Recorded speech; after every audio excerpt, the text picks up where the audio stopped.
Maurício. Boa tarde a todos. No horário regimental, verificado o quórum, declaro aberta a 27ª sessão ordinária do Tribunal Pleno no exercício 2017. Ausentes, a conselheira Adriane Andrade e o conselheiro Sebastião Vécio. Ficam adiados os processos da conselheira Adriane Andrade, itens 3 a 5 da pauta. Nos termos dos artigos 21 e 54 do Regimento Interno, registra a convocação dos conselheiros substitutos Licurgo Mourão e Hamilton Coelho. Ausente o conselheiro Licurgo Mourão. Submeto a apreciação do colegiado a ato da sessão anterior. Não havendo quem queira se manifestar, dou-a por aprovada. Com a palavra o conselheiro Vanderlei Asa. Senhor presidente, senhor procurador-geral, estimados secretários, senhores conselheiros. Senhor presidente, o primeiro processo da pauta é o de número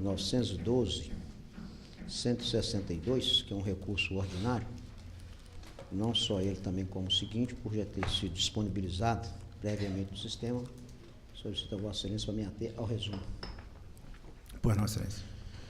Processo referente ao 696-219, uma inspeção ordinária, licitação, Prefeitura Municipal de Pedra Azul. Admissibilidade. Presentes requisitos formais no caput do artigo 335 do Regimento Interno dessa Corte, além dos demais previstos no inciso de 1 a 3 do mencionado artigo, relativos à qualificação do interessado, aos fundamentos e de fato direito e ao pedido de nova decisão, conheço o recurso conforme consta na fundamentação. Conselheiro Hamilton Coelho. Também conheço. Conselheiro Mauri Torres. Conheço, presidente. Conselheiro José Alziana. Conheço. Conselheiro Gilberto Diniz. Conheço. Fica admitido o recurso ordinário.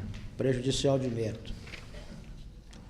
Por todo o exposto, inviabiliza-se a manutenção da decisão recorrida no corrente à sanção pecuniária pelas irregularidades verificadas naqueles autos que não geraram dano ao erário. Diante dos fundamentos expostos nos termos previstos do artigo 118-A, inciso 2, da Lei Orgânica dessa Corte, uma vez configurado o decurso de lapso temporal superior a 8 anos, contado da ocorrência da primeira causa interruptiva da prescrição, ocorrida em 22/11/2004, até a primeira decisão do mérito recorrível, proferido no processo em 11/6/2013, prazo prescricional estabelecido no artigo 118-A, caput, inciso 2 da Lei Orgânica desse Tribunal, com a redação dada pela Lei Complementar número 133/2014 para processos autuados até 15/12/2001, dou provimento ao pleito recursal, invocando prejudicial de mérito para reformar a decisão dessa Corte e cancelar as multas impostas, ficando prejudicadas as razões de mérito recursais. Julgo extinto o processo com resolução de mérito, conforme o artigo 110J da Lei Complementar 102/2008. Fim dos procedimentos pertinentes à espécie, com a intimação da parte, seu advogado, na forma regimental, determina o arquivamento dos presentes autos. Conselheiro Hamilton Coelho. Conselheiro Mauri Torres. De acordo, presidente. Conselheiro José Alziana. Conselheiro Gilberto Diniz. Também, de acordo. Fica aprovado o voto do relator. Segundo processo 986-959, uma consulta no Instituto de Presidência Municipal de Santa Vitória, consulente Isaura Maria de Oliveira. Admissibilidade. Em juízo de admissibilidade, conheço da consulta para responder em tese, eis que foram observados os pressupostos previstos nos incisos de 1 a 5 do parágrafo 1º do artigo 210b do Regimento Interno dessa Corte, introduzido pela Resolução 5/2014, a consulente, a teor disposto no artigo 210.1 do mesmo diploma legal, é parte legítima, e a matéria versada foi formulada em tese e é da alçada desse tribunal, além de não se referir a questionamento respondido em consultas anteriores, conforme consta na fundamentação. Conselheiro Hamilton Coelho. Conheço. Conselheiro Mauri Torres. Conheço, presidente. Conselheiro José Alziana. Conselheiro Gilberto Diniz. Também. Também conheço. Fica admitida a consulta. Mérito. Diante dos fundamentos expostos, respondo à consulta formulada no sentido de que só a perícia é capaz de comprovar que a patologia que motivou a aposentadoria por invalidez deixou de existir, pois o fato de exercer mandato eletivo não significa que o beneficiário se encontra recuperado para o mercado de trabalho.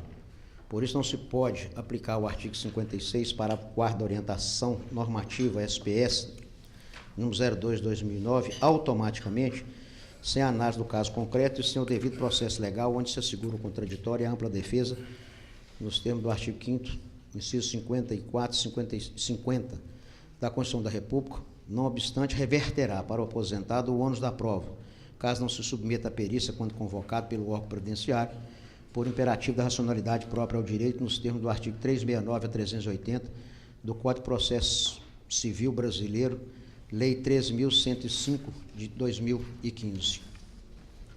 Conselheiro Hamilton Com Coelho. relator. Conselheiro Mauri Torres. De vista, senhor presidente. Vista concedida ao conselheiro Mauri Torres. Com a palavra, o conselheiro Mauri Torres. Pois não, senhor presidente. O item 6 da pauta são recursos ordinários, dois recursos ordinários, o 951.637 e 951.636. Preliminarmente conheço dos recursos, considerando que as partes são legítimas, que os recursos são próprios e tempestivos, preenchendo os requisitos previstos na Lei Complementar 102 de 2008. Conselheiro José Alziana. Conselheiro Gilberto Diniz. Conheço. Conselheiro Vanderlei Ávila. Com o relator. Conselheiro Hamilton Coelho. Ficam admitidos os recursos. No mérito, por todo exposto, dou provimento ao recurso 951.636, interposto pelo senhor Valdercides Antônio da Costa Filho, presidente da CPL, cancelando a multa que lhe foi imposta no valor individual de R$ 2.000 e cancelando também a multa no valor proporcional de R$ 5.000 aplicada pelo descumprimento de determinação do tribunal. E dou provimento parcial ao recurso 951.637, interposto pelo senhor Gilberto da Silva Dornelles, prefeito municipal, cancelando a multa no valor de R$ 2.000 que lhe foi imposta de forma individual, mantendo-se apenas a multa aplicada pelo descumprimento de determinação desse tribunal, no valor proporcional de R$ 5.000, correspondente à sua responsabilidade. Cumpridas as disposições regimentais, arquivem seus autos com fundamento no inciso 1 do artigo 176 do regimento interno desse tribunal. Conselheiro José Alziana. Conselheiro Gilberto Diniz. De acordo. Conselheiro Vanderlei Ávila. Com o relator. Conselheiro Hamilton Coelho.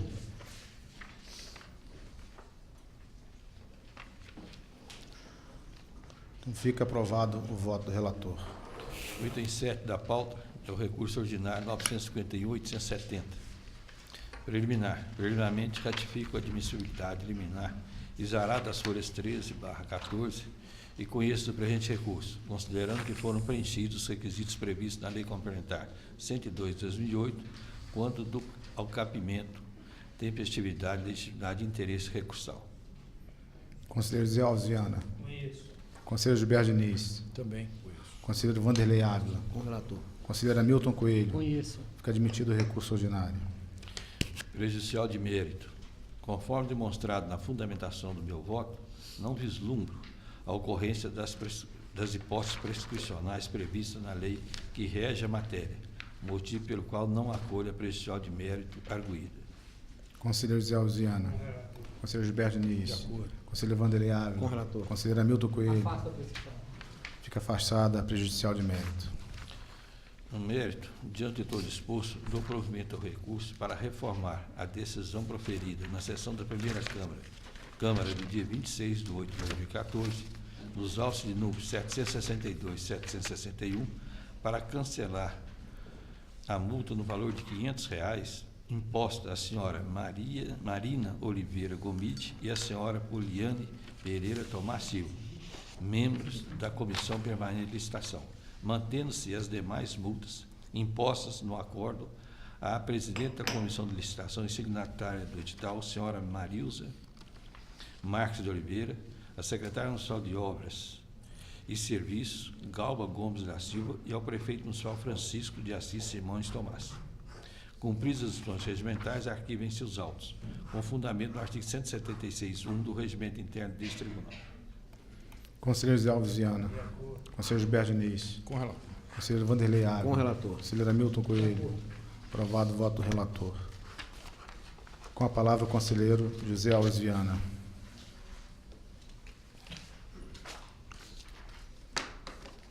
Número 8 da pauta, o processo 1.012.204, incidente de uniformização e jurisprudência, eu vou pedir o adiamento. Fica adiado a pedido do relator.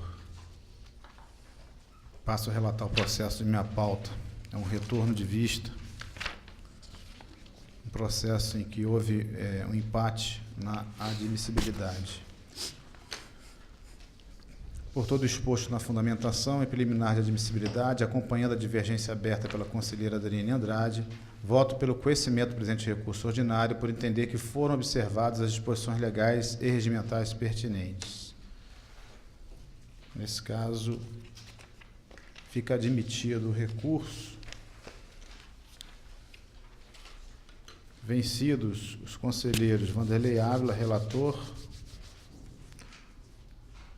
conselheiro Hamilton Coelho, que votou no lugar do conselheiro José Alves Viana, e o conselheiro Gilberto Diniz.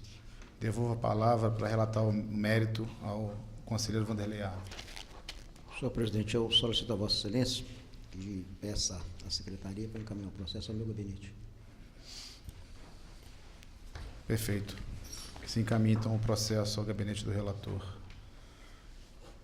Esgotada a pauta, indaga a conselheiro Vanderlei Ávila se a matéria está na pauta. Não, senhor presidente. Conselheiro Hamilton Coelho. Não, excelência. Conselheiro Mauri Torres. Não, senhor presidente. Conselheiro José Alves Viana. Tem não, presidente. Conselheiro Gilberto Diniz. Tem, senhor presidente. Pois não, senhor. Tem uns embargos de declaração de número 1.015.392, e esses embargos foram opostos pelo senhor Eliseu Francelino de Oliveira, em face da decisão proferida pelo Pleno na sessão de 8 de fevereiro, no recurso ordinário 986844, apensados aos autos da tomada de contas especial número 771903, consoante o acordo que foi disponibilizado no DOC de 20 de junho deste ano. Em apertada síntese, o embargante alegou que o acordo atacado não teria abordado de forma clara a questão relativa à total ausência de dolo e de efetivo dano ao erário, sobretudo em razão da ausência de provas de que os valores teriam sido utilizados, aspas, de forma estranha às atividades inerentes do poder público, fecho aspas. Eu creio que todos já receberam a íntegra do voto. Então, em preliminar, eu conheço dos embargos por estarem atendidos os requisitos legais e regimentais. Conselheiro Vanderlei Ávila. Com relator. Conselheiro Hamilton Também Coelho. conheço. Conselheiro Mauri Torres. Conheço. Conselheiro José Alves Viana. Conheço. Ficam admitidos os embargos. E no mérito, eu nego provimento aos embargos, declaração oposta pelo senhor Eliseu Francelino de Oliveira, ante a ausência de omissão, contradição ou obscuridade a ser superada na decisão proferida pelo Tribunal Pleno na sessão de 8 de fevereiro de 2017, nos autos do recurso ordinário número 986844. Cumpram-se as disposições regimentais pertinentes à espécie, bem como as determinações contidas no acordo embargado. Eu voto. Conselheiro Vanderlei Ávila. Acompanhe o relator. Conselheiro Hamilton Coelho. Com o relator. Conselheiro Mauri Torres. De acordo. Conselheiro José Alves Viana. De acordo. Então, fica aprovado o voto do relator. Eu tenho uma comunicação a fazer. Senhores conselheiros, eu apresento ao Tribunal Pleno o relatório de atividades do segundo trimestre do exercício 2017, em cumprimento ao parágrafo 4º do artigo 136 da Constituição Estadual e ao inciso 9º do artigo 4º, combinado com o inciso 28 do artigo 19 da Lei Orgânica deste Tribunal. Informo ainda que o relatório já está disponível no portal do Tribunal. Indago ao representante do Ministério Público se deseja fazer uso da palavra. Então, nada mais havendo a tratar, convoco os conselheiros e os conselheiros substitutos para a 28ª sessão ordinária a se realizar no dia 20 de setembro, às 14 horas. Declaro assim encerrada a presente sessão.